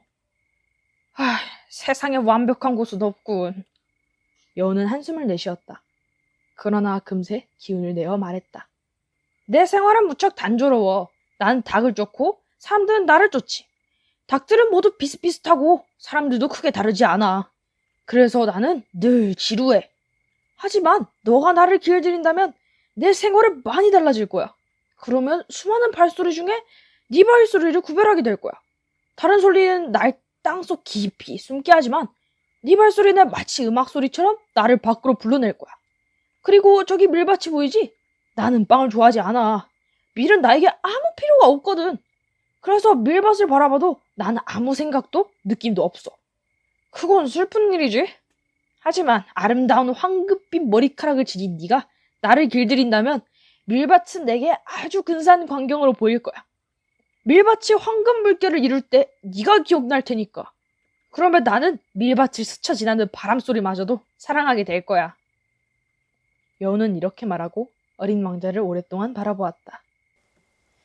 부탁인데 나를 길들여 주겠니? 어린 왕자가 대답했다. 그래, 나도 그러고 싶어. 하지만 내겐 시간이 그리 많지 않고 많은 친구를 만나고 싶어. 알고 싶은 것도 무척 많아. 여우가 말했다. 우리는 길들인 것만을 알 수 있어. 사람들은 새로운 것을 알려고 하지 않아. 가게에서 이미 만들어진 물건을 사지. 하지만 친구를 파는 가게는 없다고. 사람들은 이제 친구도 사귈 수 없게 될 거야. 만일 네가 친구를 사귀고 싶다면 나를 길들여야 한다는 말이야. 어린 왕자가 물었다. 그러면 내가 어떻게 하면 되는데? 여우가 대답했다. 인내심이 필요해. 일단 나와 좀 떨어진 풀밭에 앉아. 내가 하는 것처럼 이렇게. 내가 너를 살짝 곁눈질로 쳐다보면 너는 아무 말도 하지 말고 그대로 있어. 말은 수많은 오해의 원인이 되거든. 하지만 하루하루 시간이 지날 때마다 넌 내게 조금씩 다가오게 될 거야. 다음 날 어린 왕자는 여우를 찾아갔다. 여우가 말했다. 매일 같은 시각에 오는 게 좋을 거야. 만일 네가 오후 4시에 온다면 나는 3시부터 행복해질 거야. 4시가 가까워질수록 나는 점점 더 행복해지겠지.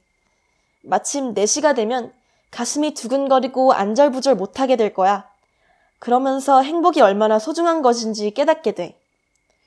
그런데 네가 아무 때나 오게 된다면 언제부터 마음의 준비를 해야 할지 모르잖아? 그래서 의식이 필요한 거야. 어린 왕자가 물었다. 의식이 뭐야? 여우가 대답했다. 이것도 많이 잊혀진 건데 의식이라는 것은 어느 날을 평소와 다르게 어느 시간을 평소 시간보다 특별하게 만드는 거야. 예를 들면 나를 쫓는 사냥꾼들에게도 의식이 있어. 그들은 매주 목요일이 되면 마을의 아가씨들과 춤을 추지. 그래서 목요일은 내게 편안한 날이야. 그날은 포도밭으로 산책하러 갈 수 있어. 사냥꾼들이 매일 춤을 춘다면 항상 그럴 거야. 그러면 나도 그날이 그날이고 휴가라는 것도 없어질 테지. 그렇게 해서 어린 왕자는 여우를 길들이게 되었다. 둘이 헤어질 날이 다가오자 여우가 말했다. 눈물이 날 것 같아. 어린 왕자가 말했다. 내 잘못이야. 나는 네 마음을 아프게 하고 싶지 않았어. 하지만 네가 길들여주길 원했잖아. 그래, 그랬어. 그런데 넌 자꾸 울려고 하잖아. 그래, 맞아. 길들여서 좋을 게 없어. 어린 왕자의 말에 여우가 대답했다. 아니야, 그래도 좋은 게 있어. 밀밭의 황금빛을 사랑하게 되었잖아. 여우가 이어 말했다. 장미들에게 다시 가봐. 너의 꽃이 이 세상에 단 하나뿐이라는 것을 깨닫게 될 거야. 그리고 다시 내게 와서 작별 인사를 해줘. 그때 비밀을 하나 알려줄게. 어린 왕자는 다시 장미들을 찾아가서 말했다. 너희는 나의 꽃과 하나도 닮지 않았어. 너희는 아무 의미가 없어. 누구도 너희를 길들이지 않았고 너희도 길들지 않았으니까. 너희는 길들여지기 전에 여우와 같아. 길들여지기 전에 여우도 수많은 여우와 같았어. 하지만 이제 나의 친구야. 세상에 단 하나뿐인 여우가 되었지. 어린 왕자의 말을 듣고 장미들은 몹시 당황스러워했다. 어린 왕자가 이어 말했다. 너희는 아름답지만 의미가 없어. 누구도 너희를 위해 죽을 수는 없을 테니까. 물론 내 꽃도 길을 지나가는 사람들에게는 너희와 똑같아 보이겠지. 하지만 너희 모두보다 내 꽃 하나가 내게는 더 소중해. 내가 그 꽃에게는 물을 주고 유리 덮개를 씌워줬으니까. 바람막이로 꽃을 가렸고 벌레를 잡아줬으니까. 물론 2-3마리의 벌레는 나비가 되고 놓아주긴 했지만, 그리고 꽃이 투덜대거나 잘난 체를 해도 받아줬고 가끔 말을 하지 않을 때도 곁을 지켜봤으니까. 내 꽃이었기 때문에. 어린 왕자는 이렇게 말을 하고 여우에게 돌아갔다. 어린 왕자가 말했다. 안녕, 잘 있어. 여우가 말했다. 비밀 하나를 알려줄게. 아주 간단한 건데 마음으로 봐야 잘 보인다는 거야. 정말 중요한 것은 눈에 보이지 않거든. 그럼 안녕, 잘 가. 어린 왕자는 여우의 말을 잊지 않기 위해 되풀이했다. 정말 중요한 것은 눈에 보이지 않는다. 정말 중요한 것은 눈에 보이지 않아. 네 장미가 너에게 그토록 중요한 것은 네가 장미에게 들인 시간 때문이야. 이번에도 어린 왕자는 여우의 말을 잊지 않으려고 따라했다. 내가 장미에게 들인 시간 때문이야. 사람들은 이 진리를 잊어버렸어. 하지만 너는 잊어서는 안 돼. 네가 길들인 것에 언제까지 책임이 있으니까. 너의 장미는 네가 책임져야 해. 나는 내 장미를 책임져야 해. 어린 왕자는 여우의 말을 반복하며 웅얼거렸다. 안녕하세요. 어린 왕자가 철도원에게 인사했다. 안녕. 어린 왕자가 물었다. 여기서 뭘 하세요? 여행객들을 기차에 태우고 있단다. 여행객을 태운 기차는 오른쪽으로 또는 왼쪽으로 보내기도 하지. 그때 환하게 불을 밝힌 급행열차가 천둥 같은 소리를 내며 달려와 관제실을 뒤흔들었다. 어린 왕자가 다시 물었다. 여행객들은 몹시 바쁜가 봐요. 뭘 찾아가는 거예요? 철도원이 대답했다. 그건 기관사도 모를 거다. 이번에는 반대쪽에서 급행열차가 요란한 소리를 내며 지나갔다. 어린 왕자가 물었다. 벌써 돌아가는 거예요? 같은 손님이 아니야. 2대의 기차가 엇갈려 가는 거지. 어린 왕자가 다시 물었다. 그들은 사는 곳이 만족스럽지 않나 봐요? 자신이 사는 곳에 만족하는 사람은 거의 없단다. 그때 3번째 기차가 요란하게 지나갔다. 저 기차 손님들은 처음 지나간 손님들을 쫓아가는 거예요? 그들을 쫓아가는 게 아니란다. 기차 안에서 자거나 하품을 하고 있겠지? 아이들만이 유리창에 코를 바짝 붙이고 창밖을 내다볼 뿐이지. 아이들은 알고 있는 거예요. 자신이 무엇을 찾고 있는지 말이에요. 아이들은 봉제 인형 하나를 찾느라 오랜 시간을 보내기도 하죠. 인형은 아이들에게 아주 소중하니까요. 그래서 인형을 빼앗으면 우는 거예요. 철도원이 말했다. 아이들은 좋겠구나. 안녕하세요. 어린 왕자가 상인에게 인사를 건네자 상인이 대답했다. 안녕. 상인은 갈증을 없애는 알약을 팔았다. 일주일에 하나씩 먹으면 갈증을 못 느끼게 하는 약이었다. 어린 왕자가 물었다. 그런 약을 왜 팔아요? 시간을 절약할 수 있단다. 전문가가 계산해서 말해줬는데 일주일에 53분이나 절약된다는구나. 절약한 53분 동안 뭘 하는데요? 하고 싶은 일을 하겠지. 어린 왕자는 마음속으로 이렇게 생각했다. 만약에 나라면 53분 동안 우물을 향해 천천히 걸어갈 텐데. 비행기가 고장나는 바람에 사막에서 머문 지 8회째 되는 날이었다. 나는 어린 왕자가 만난 상인 이야기를 들으면서 마지막 남은 한 방울의 물을 마셨다. 그리고 어린 왕자에게 말했다.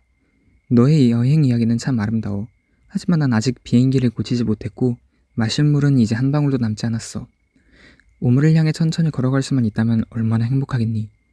어린 왕자가 말했다. 내 여우 친구는 꼬마 친구.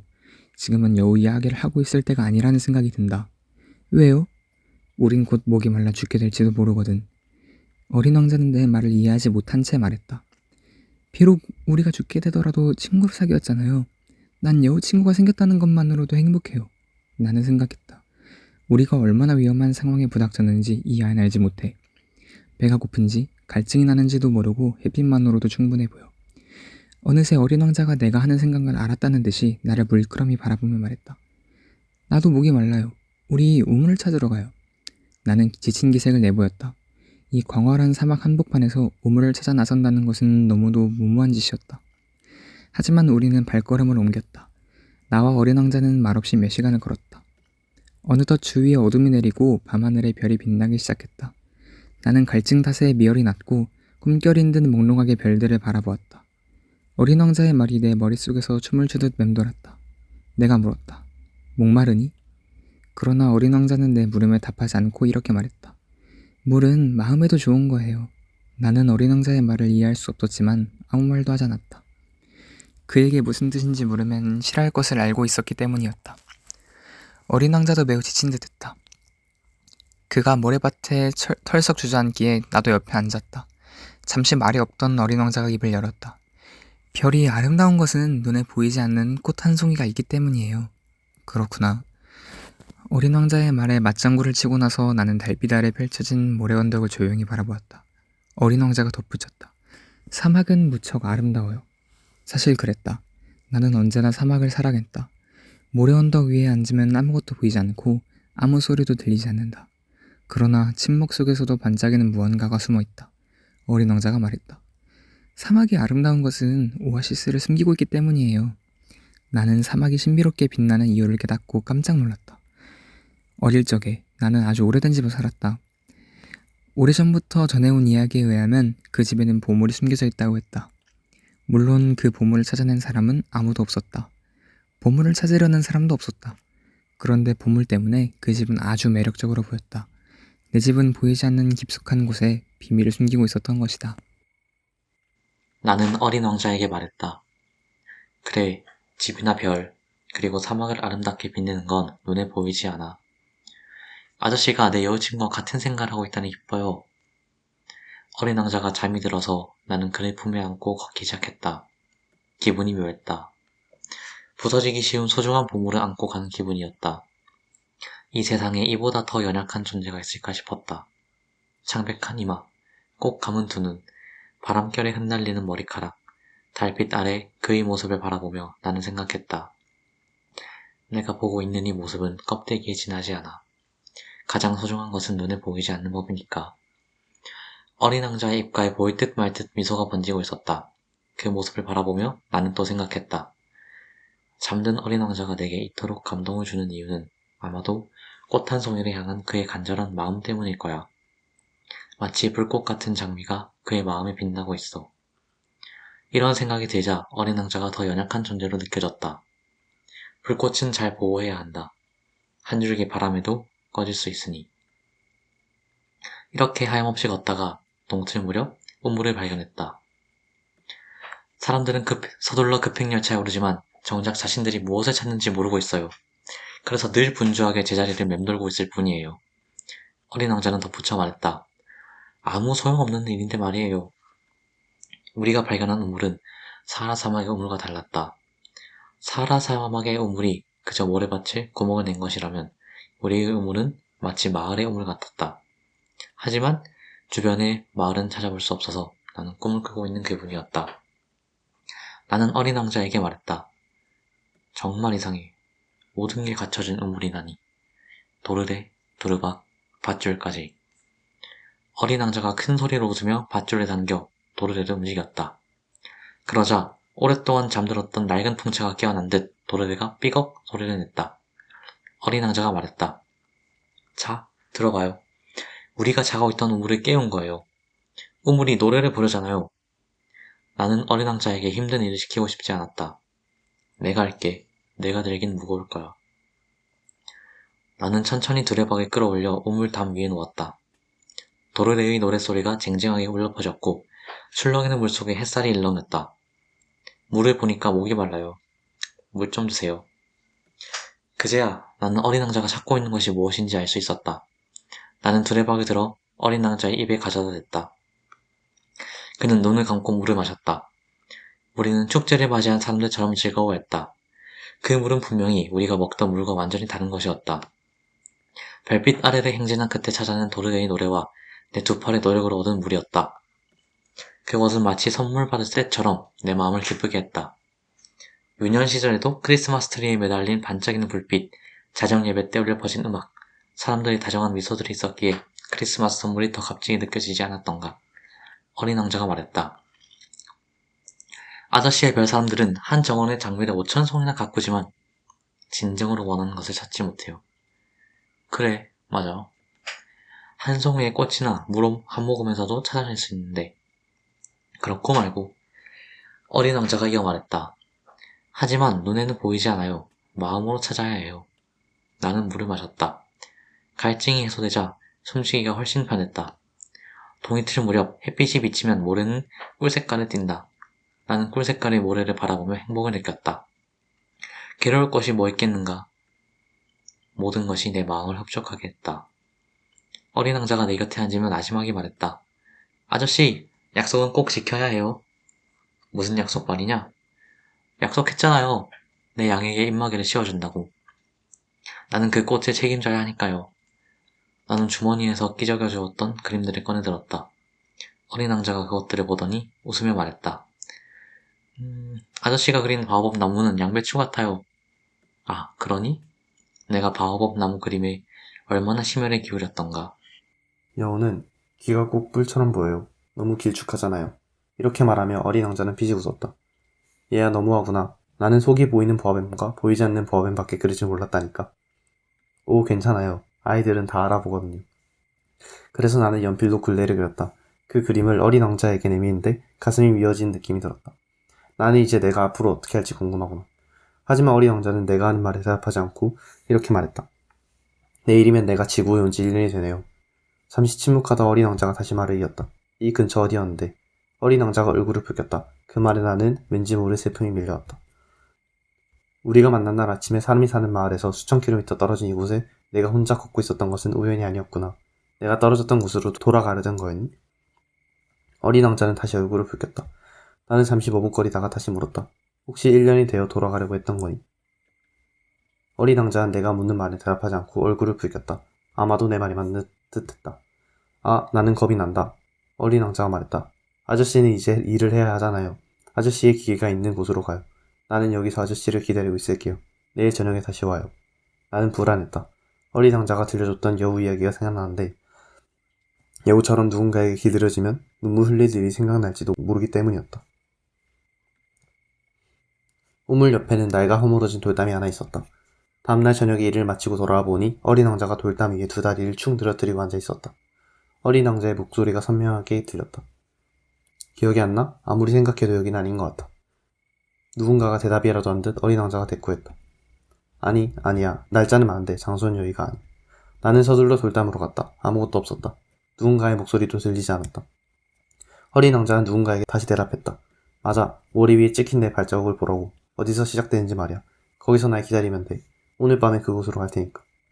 나는 돌담에서 20m쯤 떨어진 곳이 있었지만 여전히 아무도 눈에 띄지 않았다.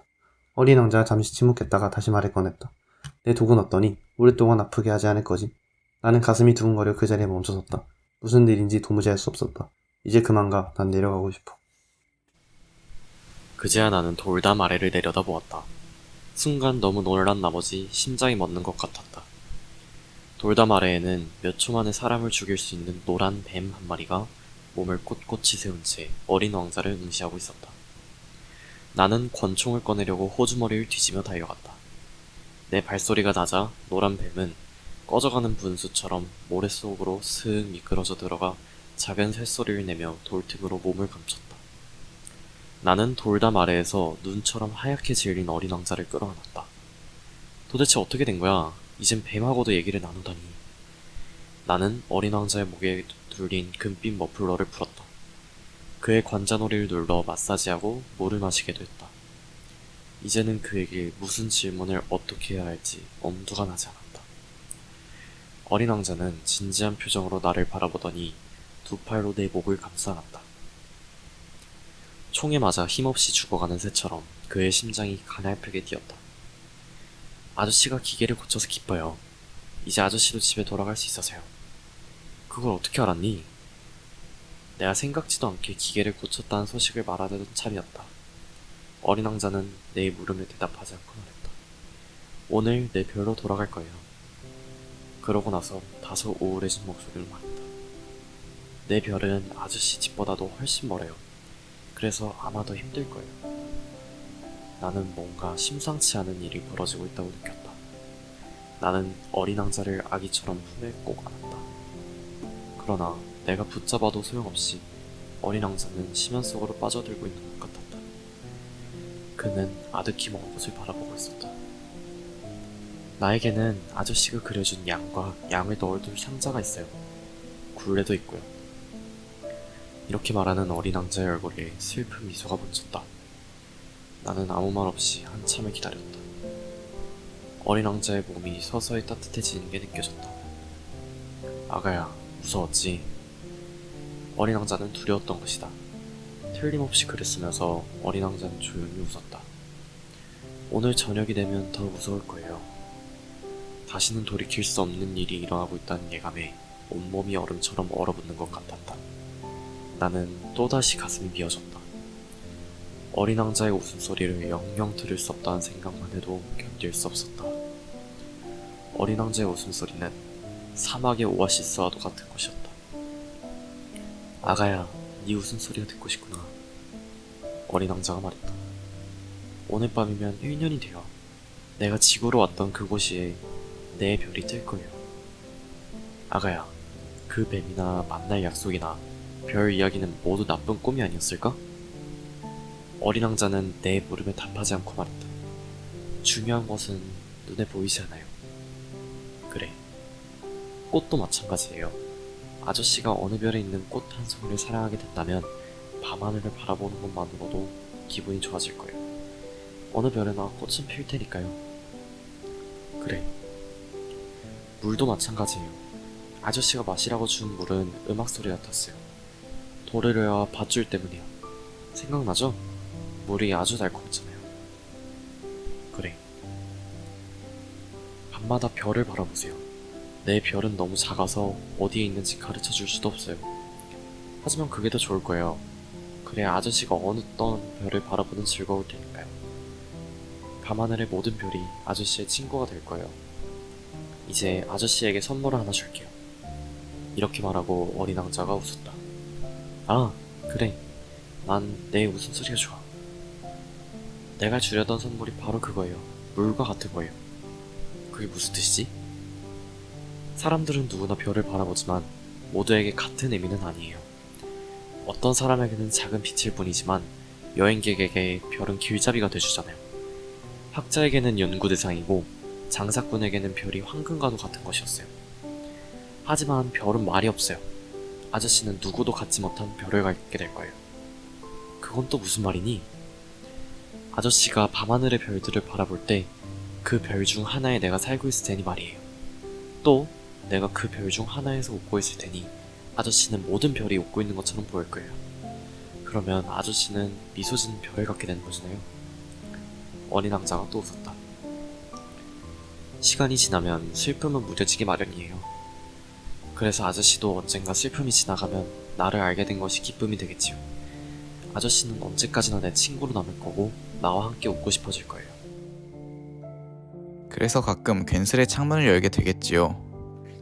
아저씨가 밤하늘을 보고 웃음 짓는 모습을 보고 친구들이 놀라면 저 별들은 항상 나를 웃음 짓게 라고 말해주세요. 친구들은 아저씨가 이상하다고 생각할 거예요. 내가 아저씨에게 아주 짓궂은 장난을 친 게 되겠네요. 그리고 그는 또 웃었다. 그건 별 대신에 웃을 줄 아는 조그만 방울을 잔뜩 준 셈이 되는 거예요. 이렇게 말하고 어린 왕자는 또 웃었다. 그러더니 곧 심각한 표정을 지었다. 오늘 밤에는 오지 마세요. 난 네 곁에 있고 싶어. 난 무척 아파 보일 거예요. 죽어가는 것처럼 보일지도 몰라요. 그러니 오지 마세요. 올 필요 없어요. 난 네 곁을 떠나지 않아. 그러나 어린 왕자는 걱정스러운 목소리로 말했다. 내가 아저씨에게 오지 말라고 하는 건 뱀 때문이기도 해요. 뱀이 아저씨를 물면 안 되니까. 뱀은 아주 심술궂어서 장난삼아 아저씨를 물 수도 있거든요. 그래도 네 곁을 떠날 순 없어. 그러다 어린 왕자는 조금 안심이 된다는 듯 말했다. 하긴 뱀이 두 번째 물 땐 독이 없으니까. 그날 밤 나는 어린 왕자가 떠나는 모습을 보지 못했다. 그는 조용히 떠나버렸다. 내가 어린 왕자의 뒤를 쫓았을 때 그는 빠른 발걸음으로 서슴없이 걸어가고 있었다. 어린 왕자는 나를 보며 이렇게 말할 뿐이었다. 아, 아저씨 왔네요. 그리고 나서 내 손을 잡으며 걱정했다. 아저씨가 여기 온 건 잘못이에요. 많이 힘들 텐데. 내가 죽은 것처럼 보이겠지만 그렇지 않아요. 난 아무 말도 하지 않았다. 아저씨도 알다시피 내 별은 아주 멀어요. 이 몸으로 갈 수가 없어요. 너무 무겁거든요. 난 여전히 아무 말도 하지 않았다. 내 몸은 아무렇게나 버려진 껍데기처럼 보일 거예요. 낡은 껍데기만 남았다고 슬퍼할 건 없어요. 난 대꾸하지 않았다. 그는 조금 풀이 죽어 보였다. 하지만 곧 힘을 냈다. 정말 근사할 거예요. 나도 별들을 바라볼 거예요. 모든 별이 도르래가 있는 우물로 보이겠지요. 모든 별이 나에게 마실 물을 줄 거예요. 난 아무 말도 하지 않았다. 정말 재밌을 거예요. 아저씨는 5억 개의 작은 방울들을 갖고 나도 5억 개의 우물을 갖게 될 거니까요. 그리고 그도 입을 다물었다. 그는 울고 있었던 것이다. 저기에요. 이제 혼자 갈게요. 어린 왕자는 무서웠는지 그 자리에 주저앉고 말았다. 어린 왕자가 말했다. 아저씨, 난 내 꽃에게 책임이 있어요. 내 꽃은 아주 연약하고 순진해요. 보잘것없는 가시 4개로 자신을 지키려고 해요. 나도 더는 그대로 서 있을 수가 없어 주저앉았다. 이제 다 끝났어요. 어린 왕자는 잠시 망설이는가 싶더니 이내 몸을 일으켜 한 발 한 발 발을 내디뎠다. 나는 꼼짝할 수 없었다. 순간 어린 왕자의 발목에서 노란빛이 반짝였다. 그는 잠시 그대로 서 있었고 소리치지도 않았다. 그리고 나무가 쓰러지듯 어린 왕자는 스르르 무너졌다. 모래밭이어서 작은 소리조차 나지 않았다.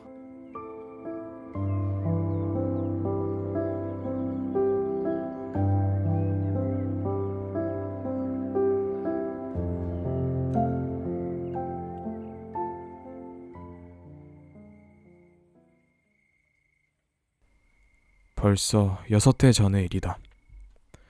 나는 누구에게도 이 이야기를 한 적이 없다. 친구들은 내가 살아 돌아와서 기쁘다고 했다. 나는 몹시 슬펐지만 친구들에게는 그저 피곤해서 그렇다고 말했다. 이제는 슬픔도 웬만큼 무뎌졌다. 정확히 말하자면 슬픔이 완전히 가신 것은 아니라는 뜻이다. 나는 어린 왕자가 자신의 별로 무사히 돌아갔다고 확신한다. 다음날 해가 떴을 때 그의 몸은 어디에서도 찾아볼 수 없었기 때문이다. 어린 왕자의 몸은 그다지 무겁지 않았으리라. 그래서 나는 밤마다 즐거운 마음으로 별들의 소리에 귀를 기울인다. 그것들은 5억 개의 작은 방울 소리를 낸다. 그런데 문득 어린 왕자에게 그려준 양의 입마개에 가죽끈을 그리지 않은 게 떠올랐다. 끈이 없으면 양을 매둘 방법이 없을 텐데. 나는 궁금했다. 어린 왕자의 별에서는 무슨 일이 벌어졌을까? 양이 꽃을 먹어버렸을까? 어떤 때는 이런 생각이 든다. 그럴 리 없어. 어린 왕자가 밤이면 밤마다 꽃에게 유리덮개를 씌워주고 양도 잘 돌보고 있을 거야. 그러면 나는 행복해진다. 그리고 밤하늘의 모든 별이 내게 미소 짓는 것처럼 보인다. 하지만 또 어떤 때는 이런 생각이 들기도 한다. 누구나 가끔 방심할 때가 있잖아. 그러면 큰일인데. 어느 날 밤 유리덮개를 씌우는 걸 잊었는데 양이 밤에 소리 없이 나오기라도 한다면. 그러면 작은 방울이 눈물 방울로 변한다. 참으로 신기하다.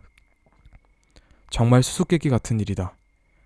어린 왕자를 사랑하는 여러분이나 나나 잘 알지 못하는 양 한 마리가 장미를 먹었을까 먹지 않았을까 상상하는 것에 따라 세상이 아주 달라 보이니 말이다. 하늘을 올려다보라. 양이 장미를 먹었을까? 먹지 않았을까? 대답에 따라 세상이 완전히 달라 보일 것이다. 양이 장미를 먹었다면 그럼 너는 모든 것이 어떻게 변할지 알 수 있을 거야. 어른들은 그것들이 얼마나 중요한 일인지 절대 알 수 없겠지. 이 그림은 나에게 세상에서 가장 아름다우면서도 슬픈 풍경이다. 어린 왕자가 이 세상에 왔다가 자신의 별로 돌아간 바로 그곳이기 때문이다.